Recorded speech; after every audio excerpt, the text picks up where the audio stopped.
Assalamualaikum warahmatullahi wabarakatuh. Selamat malam semuanya. Terima kasih sudah hadir ya. Malam ini kita akan belajar tentang NLP Public Speaking.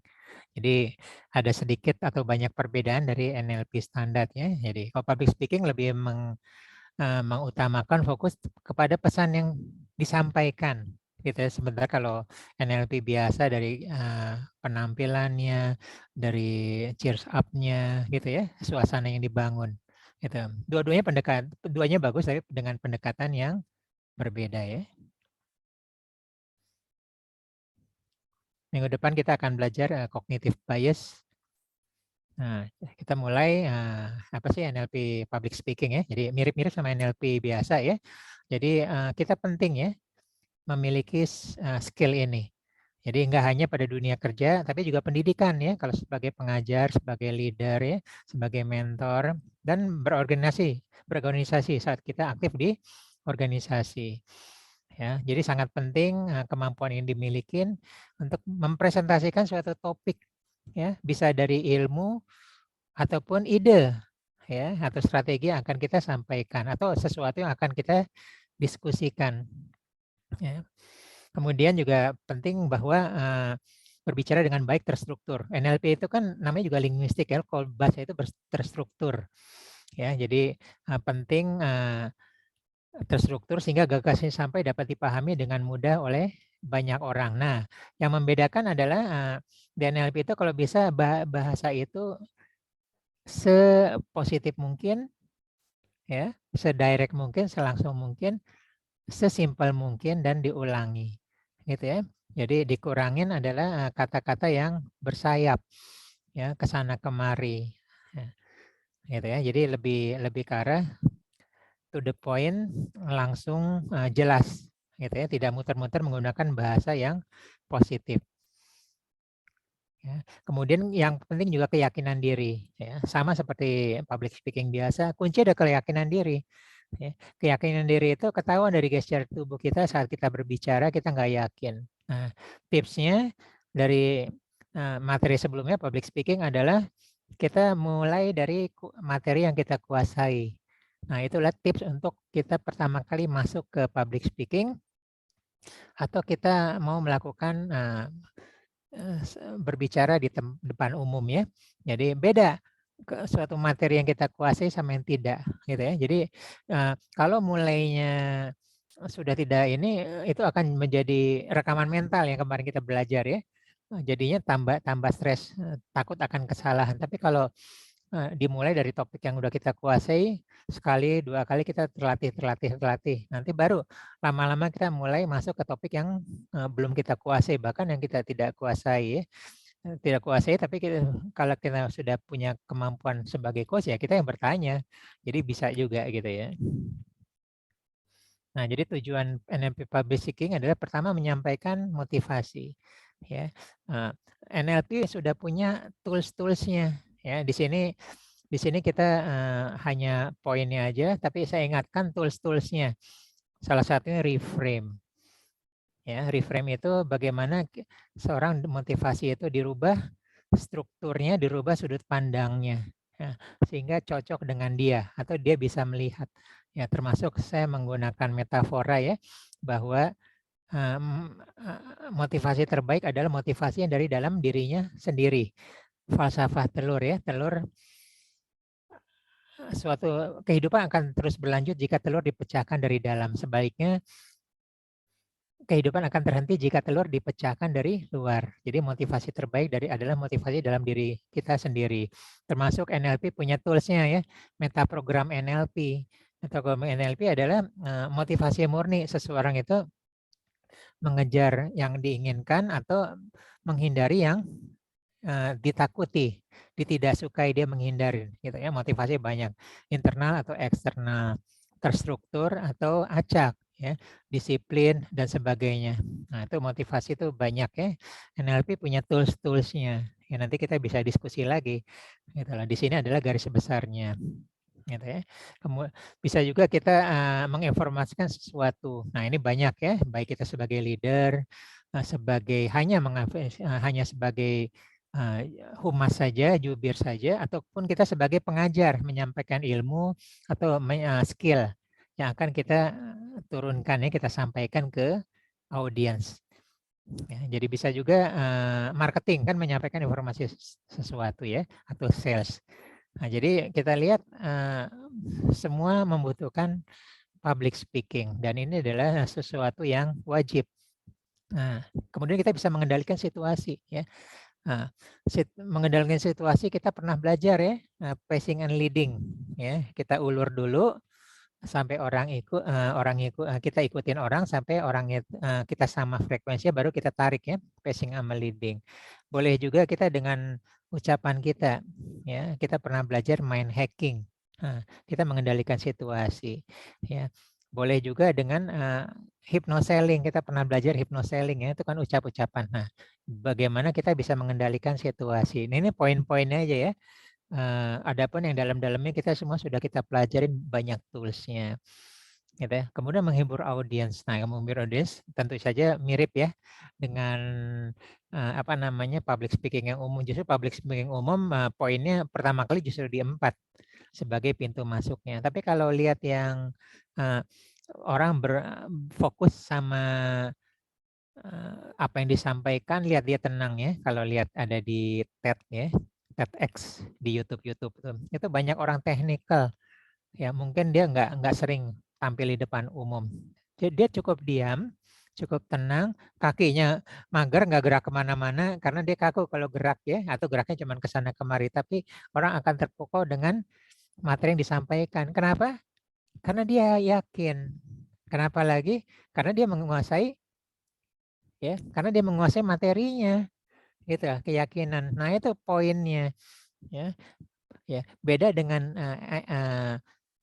public speaking biasa, kunci masuknya adalah di menghibur audiens. Udah suka apa-apa, lebih mudah masuknya. Ya, jadi awalnya sudah beda.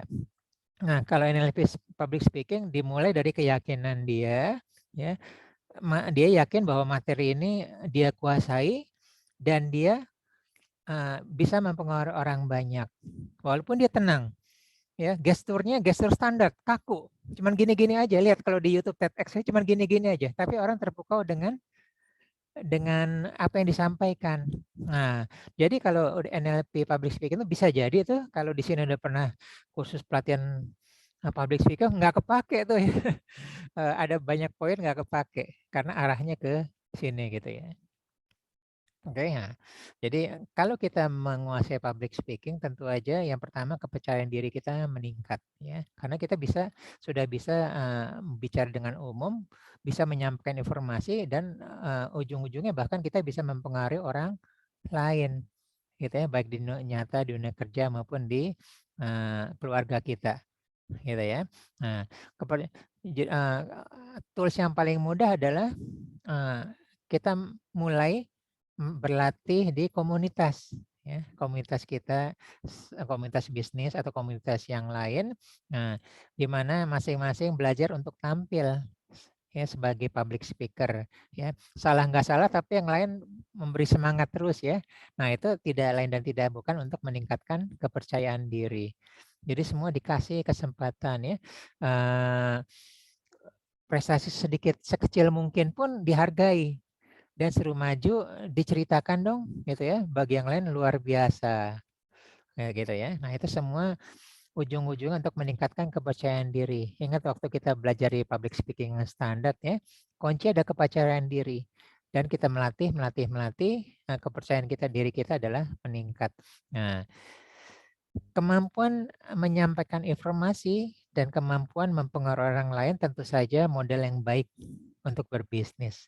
Ya, baik berbisnis itu kita menyampaikan ide atau yang ujung-ujung adalah jualan, gitu ya. Yang tengah-tengahnya pemasaran, gitu ya. Tengah-tengahnya marketing, ujungnya sales.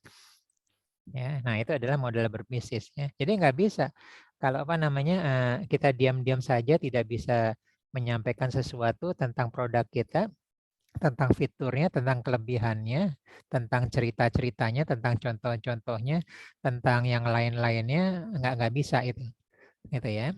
Nah, apalagi kita mau menarik investor. Ya, kalau investor itu kan berarti bukan hanya konsumen, tapi calon pemegang saham yang lainnya.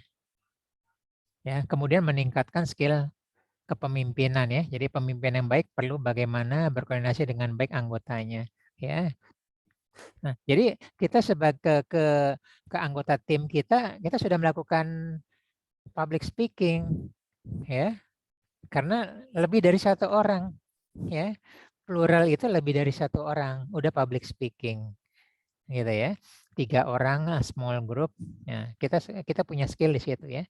Keyakinan diri kita karena kita sebagai leadernya, keyakinan diri kita karena kita menguasai materinya, udah lebih berpengalaman gitu. Intinya kan tadi dari keyakinan diri kita ya. Bagaimana kita implementasi dan mungkin dia pengontrolannya juga ya. POAK ya, planning, organization, actuating, dan controlling. Nah, public speaking juga pintu masuk untuk mudah bergaul ya, mudah dikenal. Orang senang kalau pembicaraan kita tertata dan bagus. Ya, public speaking itu pasti terlatih untuk berbicara bagus dan terstruktur. Ya, pasti. Itu membedakan ya dengan orang ngobrol biasa ya. Nah, jadi dia walaupun dia awalnya ngobrol biasa tapi lama-lama dia punya pola teratur termasuk dari awal strukturnya sampai dia bisa menguasai audiens dan dia bisa tahu bahwa dia telah berhasil menguasai audiens dan sebagainya ya. Kemudian menyampaikan ide dengan lancar ya karena sudah pengalaman tadi ya. Jadi gagasan di pikiran kita. Nah, karena kalau kita tidak pernah menyampaikan gagasan kita, pikiran kita, maka orang nggak akan pernah tahu berapa hebatnya ide kita.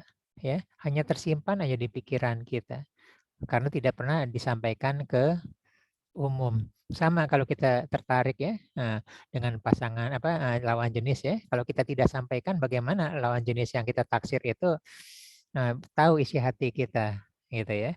Jadi tetap harus disampaikan. Begitu juga dengan ide. Ya, dan kemudian Anda meningkatkan pengetahuan ya. Jadi komunikasi kita jadi dapat feedback ya, dapat insight baru, bertanya ya, ada komplain, ada ketidaksesuaian ya.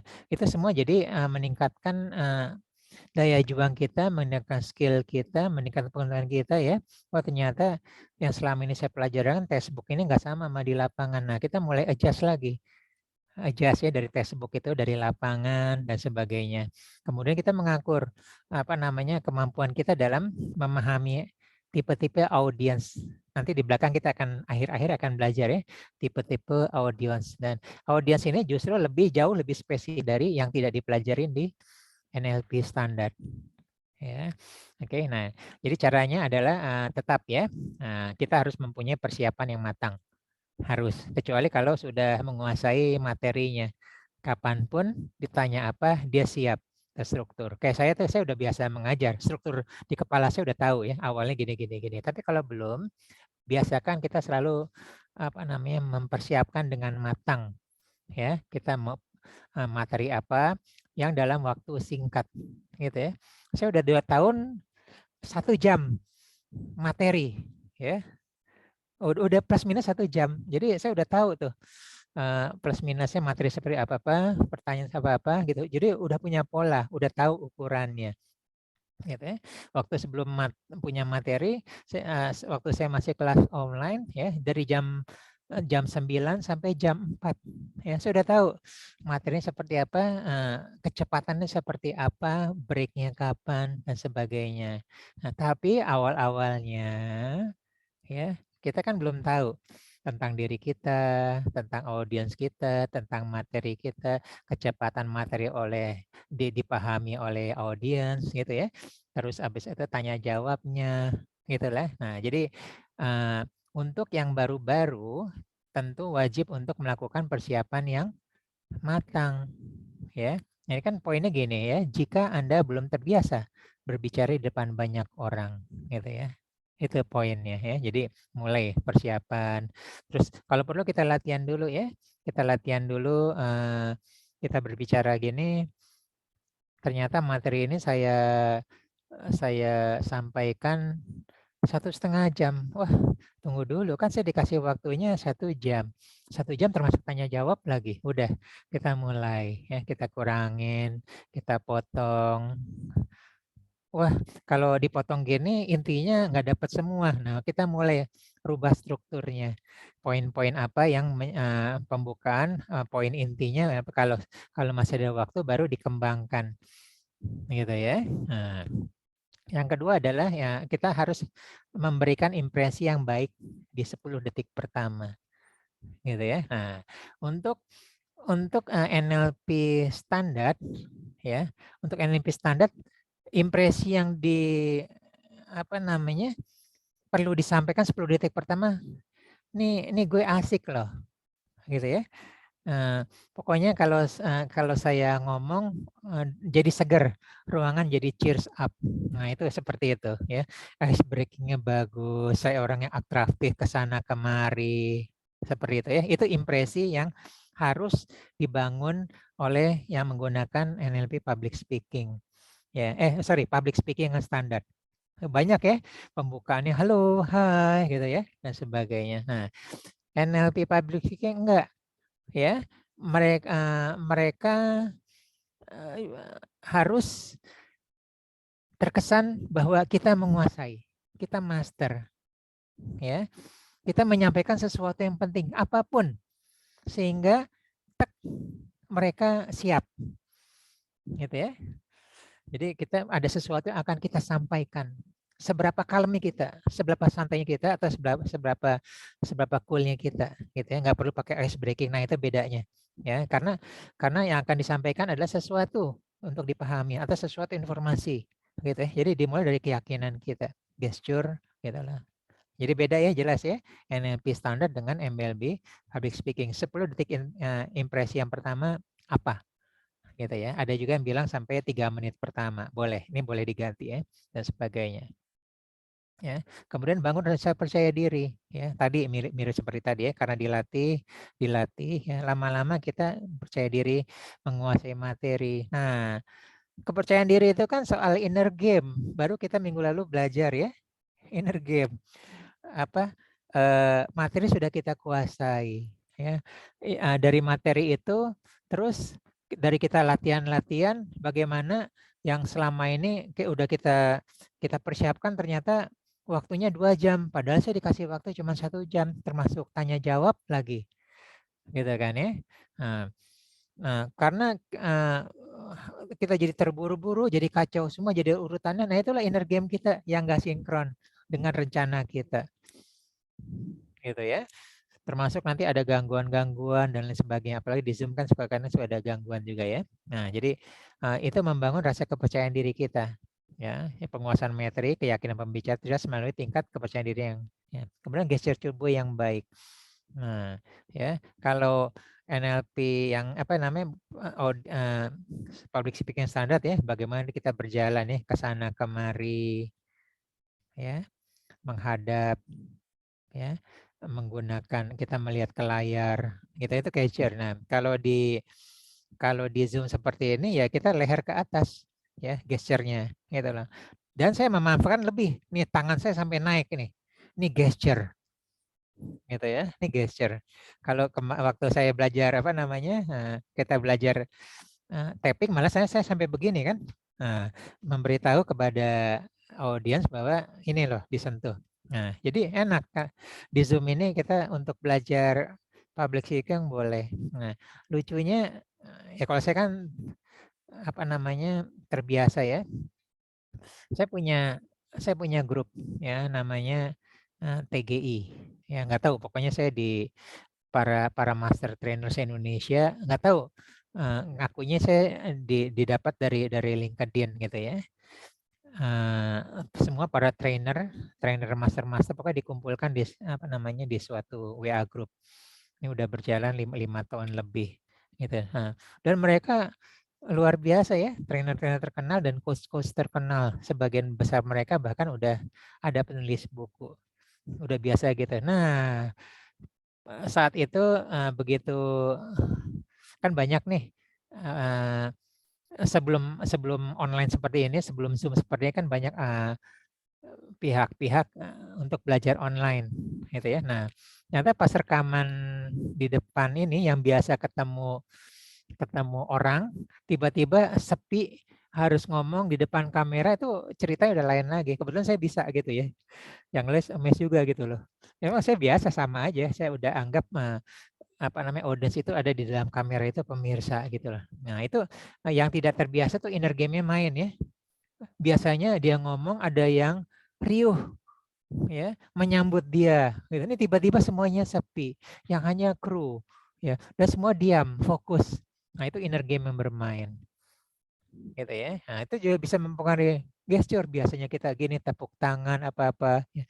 Kita bertanya orang menjawab. Nah ini kita bertanya nggak ada yang jawab gitu ya. Nah 6 ini tadi akan terbiasa ya. Jadi terbiasa di apa namanya di small group 2 orang, 10 orang sampai 50 orang ya. Kemudian 500 orang, 1000 orang tetap beda ya. Tetap beda itu. Kalau apa namanya dengan yang Zoom pun berbeda gitu ya. Nah, saya sendiri sudah dapat kesimpulan ya. Saya dapat kesimpulan audiens terefektif adalah maksimum 20. Itu saya ya. Makanya saya nggak pernah gembar-gemborin itu peserta banyak, enggak. Saya lebih suka dikit tapi berinteraksi gitu ya. Gitu loh. Jadi itu pengalaman. Kalaupun dipaksa-paksa suatu perusahaan tuh 50 gitu, boleh. Tapi kalau bisa dipotong-potong 20-20 gitu. Jadi nggak ada yang ngumpet tuh di ujung sana atau di Zoom tuh nggak ada yang ngumpet. Nah, kira-kira seperti itu. Ya, kita lakukan akan terbiasa. Ya. Ya, kemudian ini dia kita mulai ya.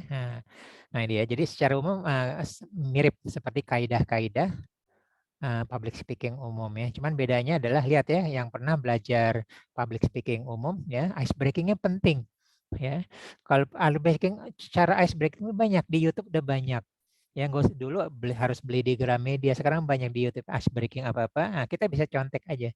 Seperti itu kita bisa ambil ya. Atraktif, ringan, cepat, ceria. Dan berbeda dengan NLP public speaking fokus pada pesan yang akan disampaikan.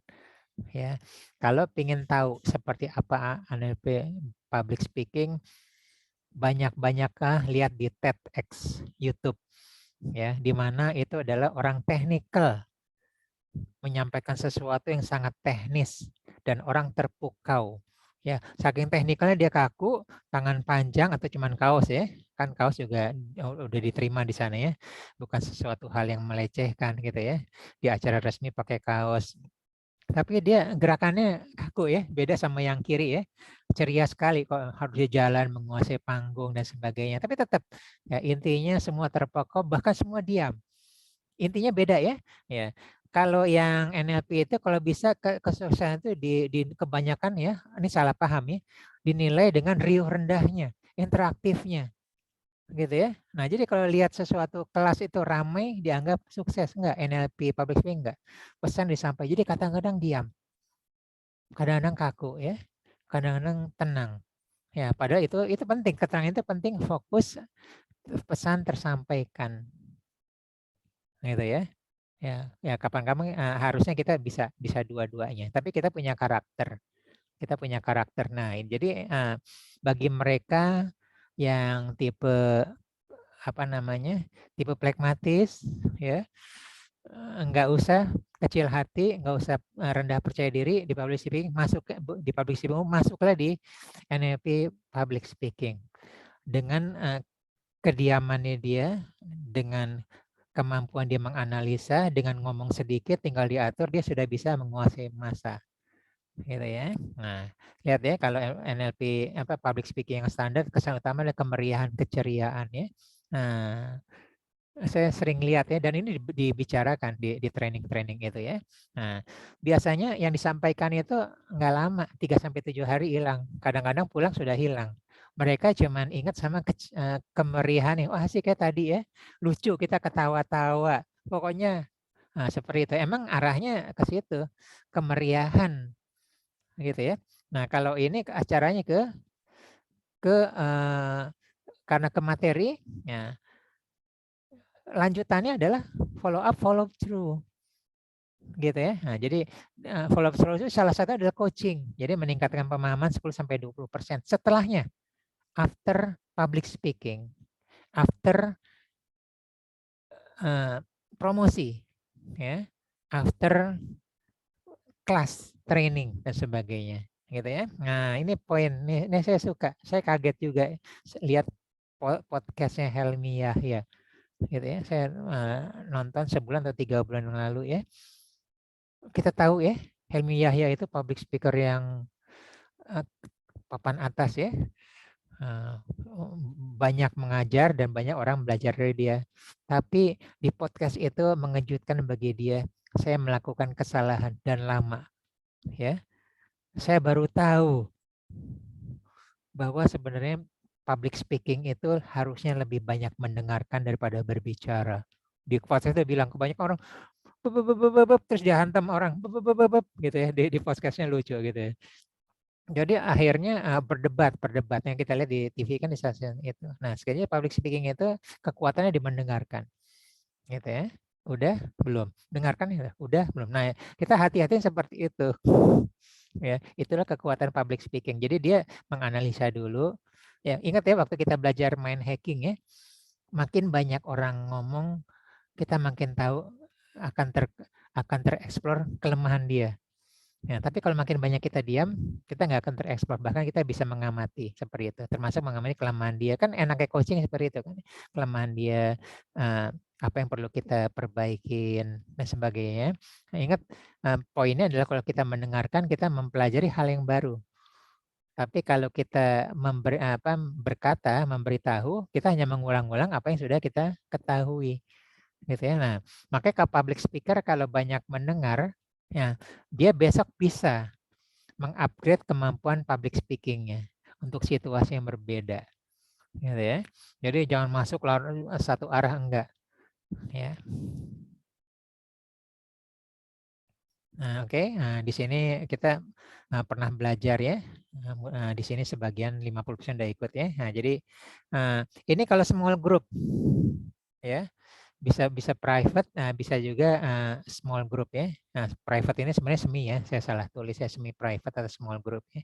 Jadi kalau di sini sebagai leader atau public speaking hanya di meeting room, BOD semua gitu ya. Mungkin pesertanya 5, 3 atau 10 itu udah termasuk public speaking gitu ya.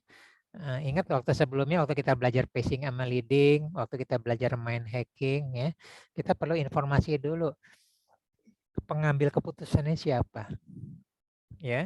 Terus pembisiknya siapa, ya. Pengambil keputusan itu sukanya apa saja, ya, dan sebagainya. Hobinya apa, ya. Kita bisa masuk dari hobinya dia, gitu ya. Itu kita harus kolek dari awal sebelum berperang tanda petiknya. Nah, kita mulai lagi, kita ulang ya. Nah, oke. Tipe visual itu kalau ngomong itu sering begini ya, ngelihat ke atas, ke kiri, ke kanan. Ingat ya, kalau ke kiri dia berarti dia mengakses memori ya. Nah, kalau dia bercerita ke kiri, ini kiri ya. Nah, berarti dia sedang mengakses memori. Kalau ke kanan dia sedang mengcreate ya, mengcreate suatu cerita atau sedang mengkreasikan atau inovasi. Nah, itu ciri-cirinya. Nah, kalau audiens itu, jadi di sini kalau bisa materi kita bisa tiga-tiganya ini kita masukin ya, visual, auditory, dan kinestetik. Tapi kalau kita terbatas waktunya, kita kita tahu pengambil keputusan siapa, terus pembisiknya siapa, kita bisa mulai gitu ya. Nah, jadi kalau begini kan berarti visual ya.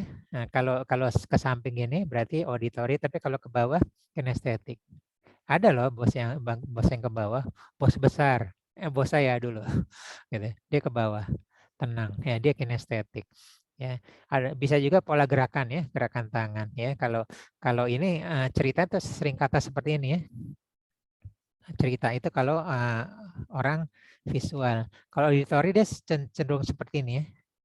Gitu loh. Sekali-sekali ini. Nah, itu auditory.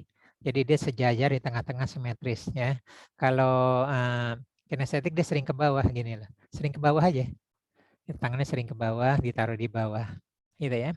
Nah, kemudian kalau posisi komunikasi kalau visual cenderung dia menghadap ke kita lurus. Ya. Kemudian kalau auditory senangnya menyamping gitu ya. Karena dia fokusnya ada di telinga. Gitu ya. Kalau kinestetik juga menyamping. Karena dia nggak nyaman bertatapan langsung. Beda sama visual ya. Visual tuh berani bertatapan langsung. Gitu ya. Kalau visual pernapasan di dada. Nah, ini yang di sini kurang terlihat ya. Dada, apalagi kalau pakai jaket ya, apalagi yang muslim ya, jilbab apa-apa nggak kelihatan tuh. Dada diafragma. Ini cuma teorinya aja ya. Nah, kalau yang visual itu cenderung rapi. Ya, detail. Ya, kalau wanita tuh make up-nya juga lebih detail. Nah, itu visual. Ya, auditory sama kinestetik nyaman. Gitu ya. Lihat ya. Nah, menteri terus Bill Gates apa-apa tuh dia sering nyaman. Seperti itu pakaiannya. Kemudian pola ucap. Nah, ini pola ucapnya. Jadi dari bicaranya itu dia menggunakan kata-kata visual ya. Tampaknya, kelihatannya. Nah, itu ciri-ciri menunjukkan bahwa dia visual. Kalau auditorinya ya kedengarannya sih orangnya begini ya, katanya gitu ya. Kalau kita sendiri rasanya ya, gimana nih keadaan kantor ya rasanya sih baik-baik saja ya. Oh ya walaupun saya merasa ada sedikit yang perlu diperbaiki. Nah, kira-kira seperti itu. Nah, kalau pengambil keputusan atau ininya dia bahasa itu, kita juga menggunakan bahasa yang sama ya. Tampaknya saya perlu membantu perusahaan Bapak gitu ya. Kita sama-sama menggunakan kalimat pola ucap visual. Gitu. Kedengarannya, oh kedengarannya menarik. Saya juga pernah mendengar kalimat seperti itu ya. Informasi seperti itu. Nah, dan berita gembiranya saya siap membantu sekarang juga. Mungkin Bapak bisa mendengar ya referensi-referensi yang pernah berpartner dengan saya. Nah, gitu. Jadi kalimatnya kita arahkan ke kalimat-kalimat auditory. Tapi ini small group ya, ini nggak bisa digunakan untuk audiens yang besar ya, di atas 25, di atas 50, 10 ke bawah oke. Nah, gitu ya. Nah, materi presentasinya juga kita kalau visual itu dominan visual ya, gambar-gambarnya atraktif ya dan sebagainya. Penyajian dari PowerPoint kita itu visual. Nah, nanti beda lagi kita tidak bahas belum lagi koleris yang maunya to the point ya. Kita nggak bahas di sini, nggak ada waktu juga. Yang melankolis yang detail gitu ya. Apapun melankolis apa-apa ini yang disampaikan adalah tipe visual. Nah, kalau auditory bisa jadi walaupun kita sudah siapin materinya, nah itu kalau perlu kita tutup tuh ya, atau kita kasih suatu materi yang umum. Satu slide aja bisa dipakai dari awal sampai akhir. Banyak loh seperti itu. Dia tinggal cerita aja. Cerita aja. Gitu ya. Nah, untuk NLP saya sering pakai yang 3 lingkaran itu ya, Neuro Linguistic Programming. Gitu ya. Itu aja. Dari situ aja saya tidak memindahkan slide, saya cerita tentang neuro itu apa ya, cara kerja begitu. Nah itu kita memanjakan orang yang auditory, gitu loh. Dia lebih tertarik dengan pendengaran. Sama di zaman COVID ini, saya kalau ketemu pelajar-pelajar yang lagi depresi ya, bukan stres lagi, levelnya depresi ya, mereka menyukai ketemu gurunya langsung. Gitu ya.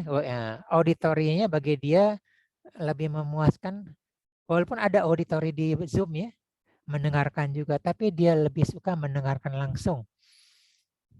Padahal ini mendengarkan langsung tapi dia suka. Nah, seperti itu. Ya.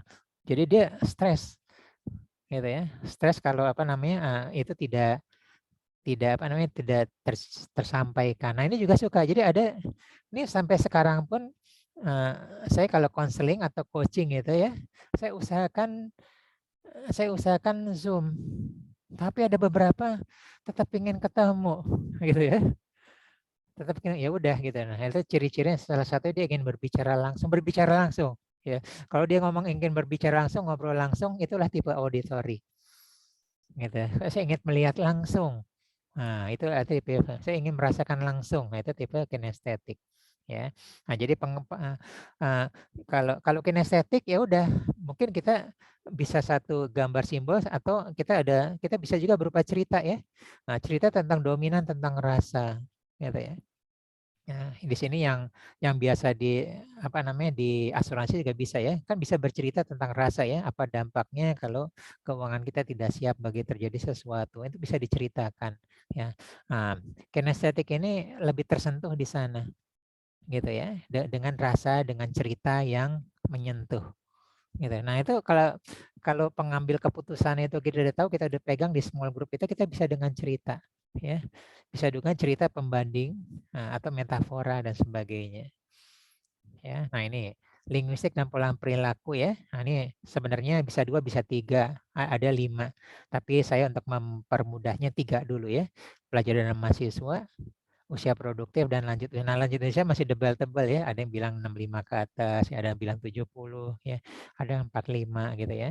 Nah, gitulah.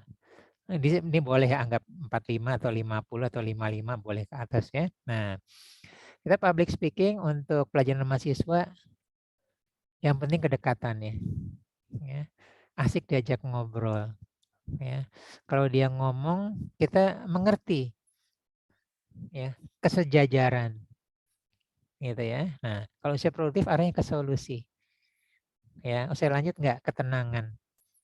Gitu ya. Komunikasi yang membuat dia tenang. Nah, pola hubungannya kesejajaran ya, kayak teman nih. Lu gue gitu ya. Lu gue. Banyak orang turun ke lu gue gitu kan. Tapi saya bisa kadang lu gue, kadang saya pakai angkat saya atau apa, nanti dia akan ikut ke saya. Saya melakukan passing sama leading ya. Kita akrab tapi ngomongnya tetap saya gitu ya. Gitulah. Walaupun dia manggilnya Pak atau Om, tapi dia ngerasakan kesejajarannya dan dia mengeluarkan yang dia tidak keluarkan ke orang tuanya gitu ya. Nah, kalau usia produktif itu pola hubungannya lebih bawah ya. Kita nunjukkan kewibawaan ya. Kita orang penting, kita membawa sesuatu yang menawarkan solusi dia dan saya ahlinya. Gitu ya. Kalau adanya kayak perhatian dan pelayanan. Nah, untuk pelajaran mahasiswa kita jangan berwibawa. Ya, ada jarak sama mereka.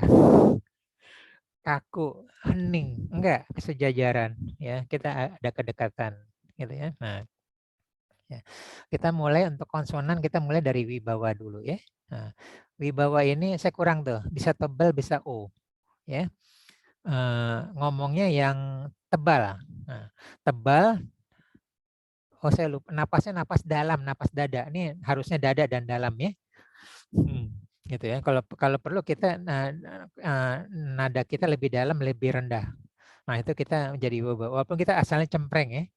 Nah, jadi kalau ke mereka usia kerja, kita masuk di kantor tuh kita berwibawa tenang ya. Suaranya kita dalam ya, suara di dada dan intonasinya banyak kan tebal ya. O, A gitu ya. Gitu ya. O gitu, kira-kira seperti itu. Makanya kemudian kalau pelajaran mahasiswa kebanyakan tipis-tipis, I, tinggi ya, I. Nah, mereka cempreng-cempreng seperti itu, mereka suka. Tapi kalau dengan kita ketebalan wibawa itu ada jarak. Nah, kalau Indonesia biasa ya, biasa. Ini belum ada polanya karena kadang-kadang ini lansia ini banyak beragam ya. Kadang-kadang mereka suka bertindak sebagai anak kecil ya, atau mereka senangnya jadi orang tua, kita sebagai anaknya gitu ya, yang pengalaman seperti itu. Nah, ucapannya kalau pelajar mahasiswa cepat gitu ya, kita lebih cepat, lebih tinggi ya, lebih tinggi dan lebih cepat. Kalau usia produktif mirip auditori ya, makanya untuk auditori itu lebih kuat di usia Nah, untuk lanjut usia jangan lupa lambat. Kan mereka ya maaf lebih lemot ya, lebih lambat. Jadi kita kecepatan ucapnya lebih lambat ya. Sama ya. Mahasiswa pelajar mahasiswa perut. Nah, ini usia dada dan dalam. Napasnya dalam ya. Gitu ya.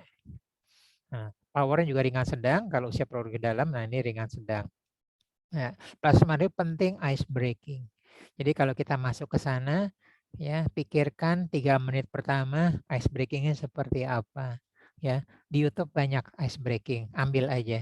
banyaknya, kita nggak usah mikir banyak, udah ada gitu ya. Nah, untuk usia produktif udah ini, tapi banyak yang nggak ini aja, bahkan mereka pas ikut housebreaking aja banyak yang nggak tertarik juga gitu ya. Belum lagi banyak yang terlambat gitu ya. Nah, penting. Nah, untuk materi praktis ya, mereka mau yang praktis-praktis. Nah, kalau usia ini materi kebanyakan logika ya, karena mereka arahnya ke solusi. Logiknya apa? Kalau lanjutnya yang ringan-ringan aja gitu ya. Nah, kemudian pola energi, semangat, senang ya, semangat. Senang itu apa namanya, ayah arahnya ke joy ya, jadi semangat dan senang maksudnya kalau ini joy. Nah, kalau usia produktif lebih rumit ini ya. Dia harus menerima ya, senang juga senangnya lebih dikit, tapi dia penerimaannya ya, dia punya masalah di sini. Kita sebagai public speaker membawa hadir menyampaikan informasi bagaimana solusinya gitu. Nah, bagi mereka perlu menerima ya. Makanya energi yang dibutuhkan adalah acceptance. Jadi kita kondisikan mereka adalah siap untuk mendengar, siap untuk menerima, hening gitu ya, diam, fokus. Beda sama ini ya. Mereka gitu ya. Kalau kalau hening apa-apa ngantuk. Habis itu jadi pemberitaan gitu ya. Ini ngantuk bikin ini terlalu hening. Jadi emang beda gitu ya. Nah, kalau ini kebalik ya, ke arah kedamaian, syukur ya, yang usia lanjut ya. Jadi memang beda.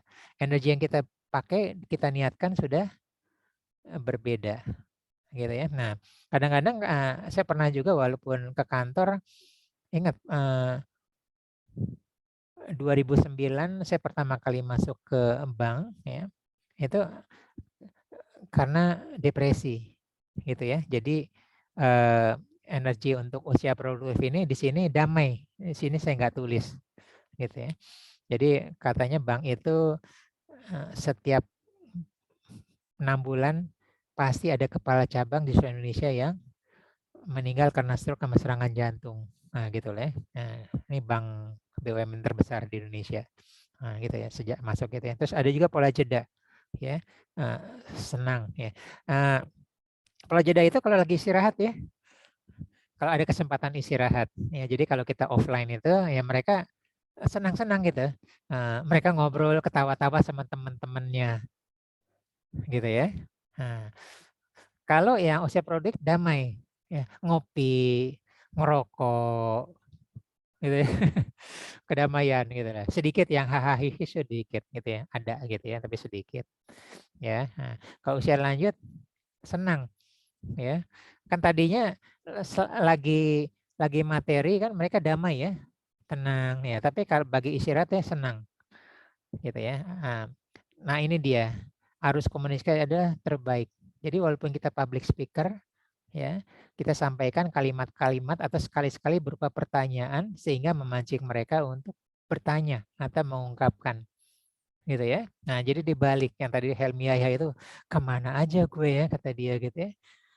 Puluhan tahun, 30 tahun, 40 tahun jadi public speaker, gue merasa paling hebat, ternyata selama ini salah. Harusnya gitu lah. Public speaker terbaik adalah yang mendengarkan gitu ya. Jadi kita mendengarkan, coach mendengarkan ya. Jadi walaupun kita ini kita lihat ya, sepertinya di sana ada masalah ya, ada yang perlu saya bantu seperti apa. Nah, jadi interaktifnya adalah kita memancing mereka untuk berkata. Jadi kita mendengarkan dan kita siap untuk perubahan apa namanya materi kita, tapi tetap dalam suatu koridor seperti itu ya. Nah, komunikasi terbaik tetap metafora. Mau pelajar mahasiswa, mau usia produktif, mau lanjut usia, ya mereka senang cerita, ya senang cerita, ya. Dengan cerita itu membawa pesan itu terbungkus sehingga masuk dari pikiran sadar turun ke pikiran bawah sadar. Mereka suka cerita, gitu ya. Kadang-kadang saya jelas-jelaskan, ini saya menggunakan perumpamaan yang metafora ya, lama-lama mereka yang Om, ini metaforanya apa nih gitu ya? Oh ya ngerti dan itu lebih dalam mereka ingat ya. Nanti 3 tahun kemudian mereka akan ini lagi. Saya ingat waktu Om dulu ceritakan. Nah, jadi metafora ya. Nah, dan terakhir adalah speakernya wajib atraktif ya. Kalau udah produktif, tenang, disiplin, ya quiet ya. Ya sekali-sekali senang gitu ya. Nah, boleh. habis itu damai lagi. Kalau kalau karena mereka kalau usia kerja sekali ini ngobrol udah tidak terkontrol itu, tidak terkontrol. Dia harus situasi tenang, gitu ya. Atau kalau perlu energi sekali-sekali untuk apa namanya menaikkan suasana yang udah terlalu ngantuk dan ini tenang, gitu ya. Nah ini apa namanya yang 2 slide sebelum terakhir ya. Ya, jika memungkinkan kalau offline, jika memungkinkan, yang terbaik adalah U-shape. Jadi tata letak audiens itu bentuknya U. Itu yang terbaik. Jika tidak memungkinkan, ya teater, berjajar. Ya, kalau tidak memungkinkan, apalagi orang banyak udah pasti teater. Ya, U-shape. Jadi kalau kita memungkinkan bisa nggak ya diatur tempat duduknya U. Jadi dengan U itu kita bisa menghampiri audiens satu persatu, kita bisa bergerak ke sana ke sini.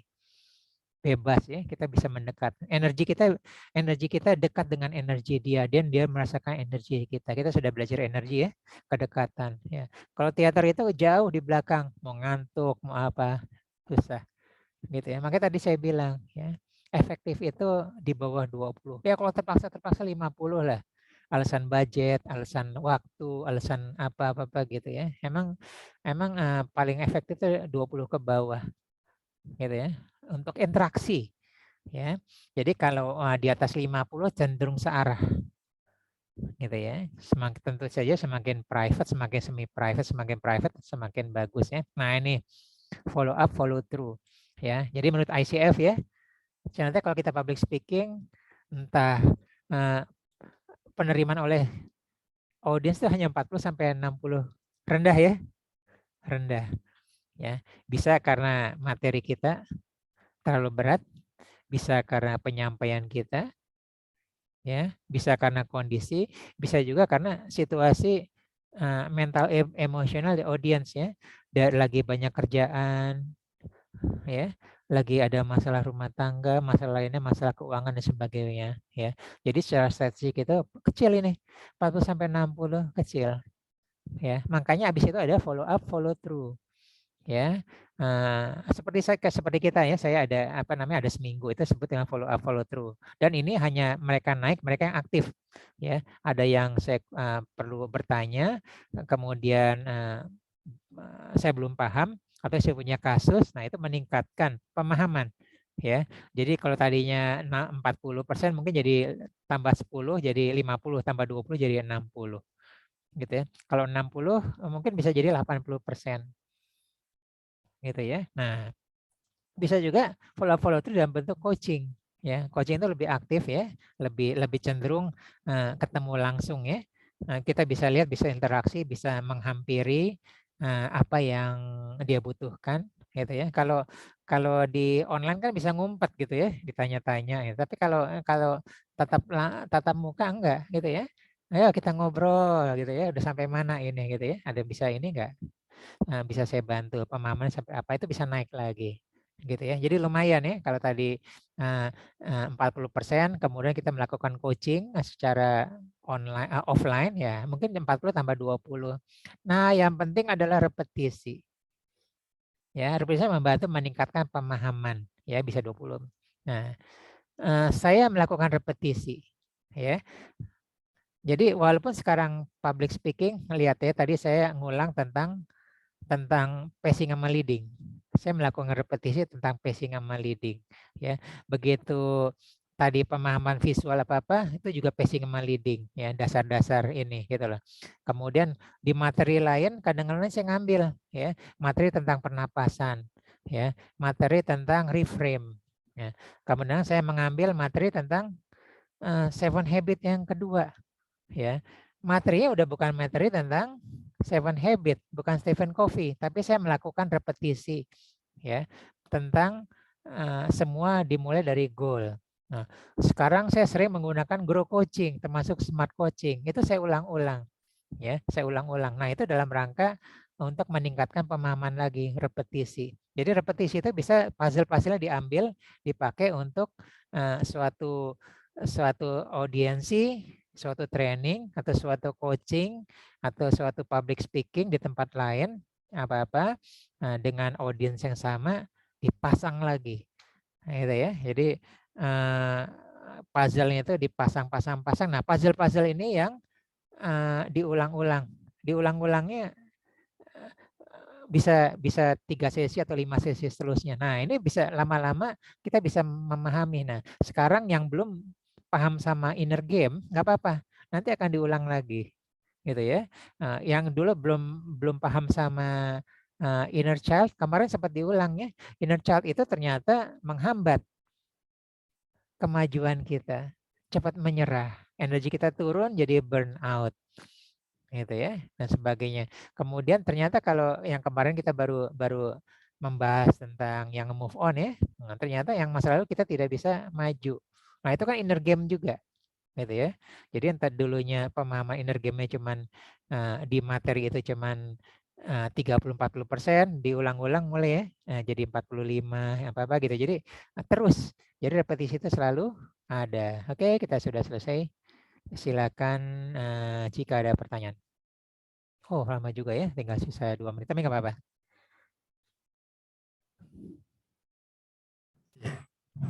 Malam Pak. Malam Pak Probo, silakan Pak Probo. Follow up, follow through itu maksudnya yang follow up itu dari yang pembicaranya, follow through itu dari ininya Pak ya, dari audiennya gitu Pak. Atau Dua-duanya janjian. Dua-duanya janjian. Dikasih ruang nggak? Gitu ya. Ada putus gitu aja tuh nggak dikasih ruang follow up through. Ya, kita tidak bisa memantau materi kita disampaikan diterimanya apa, gitu ya. Tapi kalau kita ada ruang, yuk kita diskusi dulu. Nah, kalau dulu capek kan, saya banyak ikut training sana sini gitu. Saya ngasih training dibikin WA group ya, dan nggak terbatas tuh. Saya akhirnya dibatasin. Itu termasuk dibikin. Kan, iya, Habis kalau seminar kan dibikin WA group kan sama leadernya kan. Gitu, kan cuma kan. ada sesi Q&A Pak. Setelah itu kan bubar ya. Itu ya gitu aja, mendingan di ini. Itu kan Itu ya, Pak. itu salah satu follow up follow through seperti itu. Gitu. Tapi level through itu lebih baik adalah kalau bisa dijatahin. Kalau ketemu kan bisa langsung ketemu ya. Kita bisa tanda ketiknya nodong gitu. Tapi kalau ini di WA group atau apa diem ya tetap aja diem sampai kapan gitu loh. Jadi efektivitasnya nggak nambah 10%, 1% pun enggak gitu loh. Jadi kita bingung ya, nih nggak ngerti atau nggak ada pertanyaan gitu kan, itu kan kayak pertanyaan umumnya gitu loh. Tri, untuk dua versi ini Pak ya, Iya. public speaking versi biasa dan NLP ini kan sebaiknya dua-duanya dikuasai kan Pak ya. Karena Baik, dua-dua dikuasai, kondisi, iya. Iya.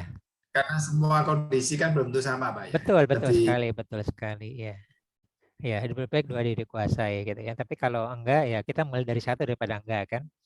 Gitu lah. Cuma di sini kita membedakan aja ya, membedakan aja. Karena saya udah pernah ikut beberapa kali gitu kan. Apa namanya ya, udah kesini-sini juga sebenarnya udah beberapa udah membaur ya. Gitu loh, membaur seperti ini. Tapi saya memisahkan lagi gitu loh. Ini seperti ini. Cuman yang mereka yang tidak energik ya, yang bukan tipe sanguinis gitu ya, yang tidak bisa ice breaking, nggak usah kecil hati ya, nggak usah kecil hati gitu ya. Mulai aja, mulai yang dari saya bilang yang mulai dari kamu yang kuasai materi. Orang pasti denger gitu. Kuasai dan orang butuh, orang pasti denger. Nah, gitu loh.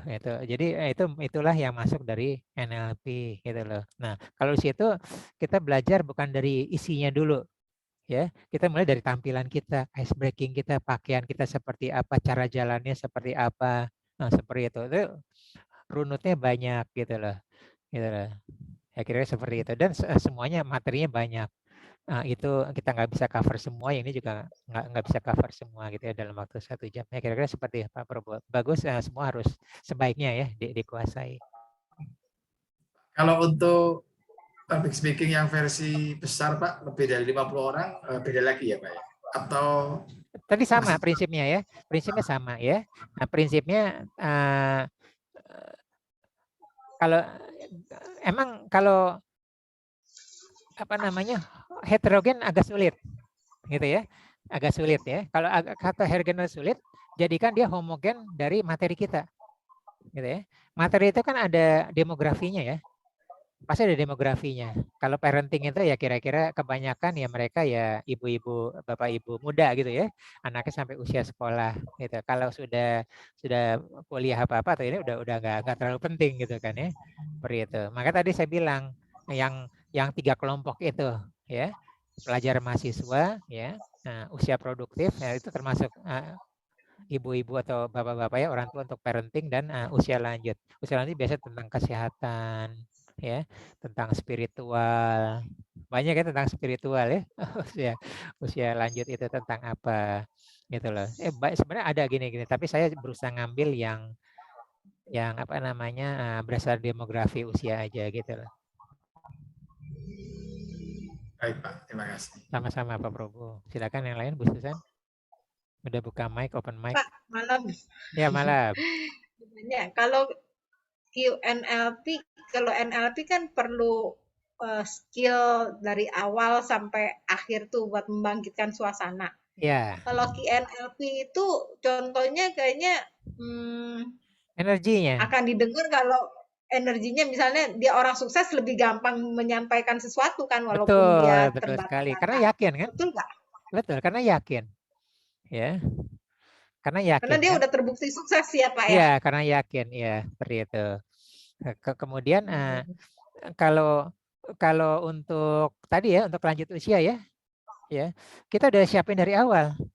Energi kita energi kedamaian ya. Untuk mereka ya. Mereka senang kalau kita siapin damai, datang udah damai ya. Kita ngomong damai. Nah, kita udah siap tuh energi kedamaian. Gitu ya. Tabelnya nggak jauh dari itu kok, power sama force kok gitu ya. Nah, kita bermain energinya ya. Kalau ini tentang joy, tentang anak-anak ya. Apalagi kalau usia TK apa-apa. Itulah tentang energinya. Gitulah. Dan tentu aja keyakinan itu energi besar sekali. Nah, saya kan jadi kalau orang sukses keyakinannya tinggi udah ya Pak. Saya kan dulu waktu mahasiswa apa namanya? Tim demo ya, Merpati Putih. Itu kunci cuma keyakinan itu patah itu. Apa namanya? Pompa Dragon, es balok 5 lapis gitu loh. Saya juga pertama heran. Nah, tapi ternyata keyakinan itu energi. Gitu Bu Susan. Jadi penting Q itu penting. Jadi auranya juga beda ya gitu ya Pak pasti, ya? Pasti. Ya. Jadi jangan sampai kesedihan itu kita bawa ya. Mau public speaking kok kita khawatir ya. Turunnya jauh gitu. Turunnya jauh. Nanti kehilangan fokus, lebih lelah kan? Lelah. Habis itu perlu terus kita tahu kan maintain energi ya yang termasuk di apa namanya disarankan bahwa maksimum 90 menit misalnya seperti itu. Itu kan maintain energi ya. Nah, tadi melakukan apa namanya break state ya. Break state-nya kalau pelajar mahasiswa dengan kesenangan ya. Gitu loh. Kalau orang usia lanjut dengan kedamaian. Gitu ya. Pas istirahat nih ya. Seperti itu. Kalau ini justru yang usia lanjut justru senang. Ya, habis dengan kita dia apa namanya damai, pas ngobrol itu kita bikin dia senang ketawa-tawa. Nah, itu apa namanya perubahan energinya break gitu ya. Habis itu kita masuk damai lagi. Itulah. Iya Pak. Oke, terima kasih. Yang lain ada? Oke, kalau nggak ada, nanti kita lanjut di WA Group ya. Kita seperti biasa, kita akan sesi foto. Jadi bagi yang berkenan, silakan dibuka kamera. Kita akan lanjut sesi foto ya. Sambil dari 3 shoot ya. Oke, 1, 2, 3. 1, 2, 3. Dan terakhir 1, 2, 3.